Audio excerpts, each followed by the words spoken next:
Stories of the Bible की कहानियाँ।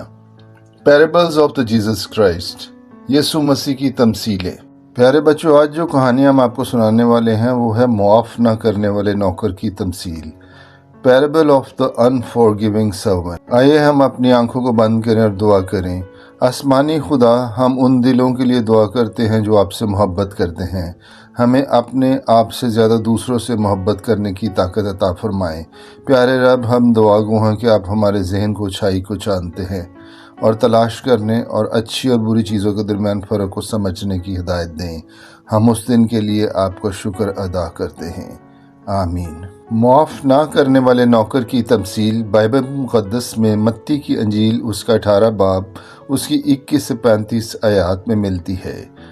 This story is from Matthew chapter 18 versus 21 to 35। तमसील एक कहानी है जिसका मकसद इस सबक को समझाना है।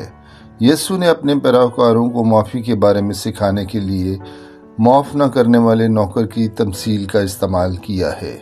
पतरस यीशु के पास आया और पूछा, खुदावंद, मैं अपने भाई या बहन को कितनी बार माफ़ करूं जो मेरे खिलाफ गुनाह करे? 7 बार तक? यीशु ने उससे कहा, मैं तुझसे ये नहीं कहता कि 7 बार, बल्कि 7 दफ़ा के 70 बार तक। इसकी कहानी कुछ इस तरह से है कि एक बादशाह अपने नौकरों से हिसाब किताब करना चाहता था। एक शख्स जिसके ऊपर 10,000 सोने के थैलों को कर्ज था लाया गया।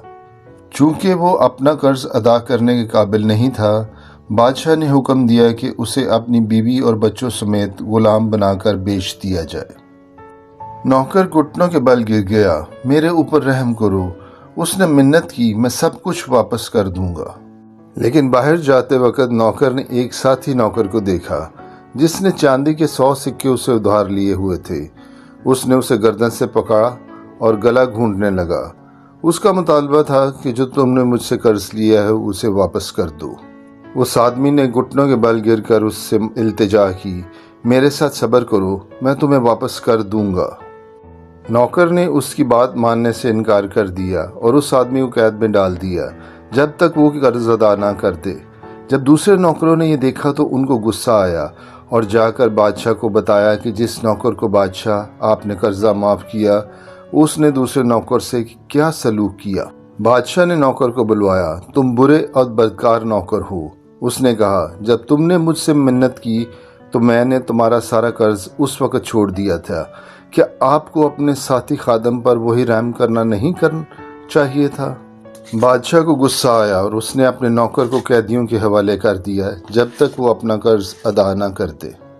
खुदावंद यीशु ये कहकर ख़त्म करते हैं कि आसमानी बाप बादशाह की मानिद हैं, जो उन लोगों पर रहम और माफ़ी का इजहार करने को तैयार हैं जो माफ़ करने वाले भी हैं और दूसरों पर रहम करने को तैयार हैं। बच्चों, आज की कहानी से हमें जो अखलाकी सबक मिलता है, माफ़ ना करने वाले बंदे की तमसील हमें खुदा की बख्शिश हासिल करने और लोगों को पहुँचाने की अहमियत सिखाती है जिन्होंने हम पर जुल्म किया है। माफ़ी का ये अमल ज़ाहिर करता है कि किसी भी अमल को माफ़ किया जा सकता है। माफ़ी का अमल हमें गुस्से, जुर्म, मायूसी और उदासी के बंधनों से आज़ाद कर सकता है और ख़ुद को सही मानों में ठीक होने का मौका फराहम कर सकता है। हम सब इस इज़हार से वाकिफ़ हैं, माफ़ करो और भूल जाओ। खुदावंद आपको बरकत दे। आमीन। इस चैनल को लाइक करें और सब्सक्राइब करें ताकि बच्चों की बहुत सी स्टोरीज़ आसान ज़ुबान में आप तक पहुंच पाएं और बाइबल की बहुत सी मालूमात बर वक्त आप तक पहुंचती रहें। आमीन।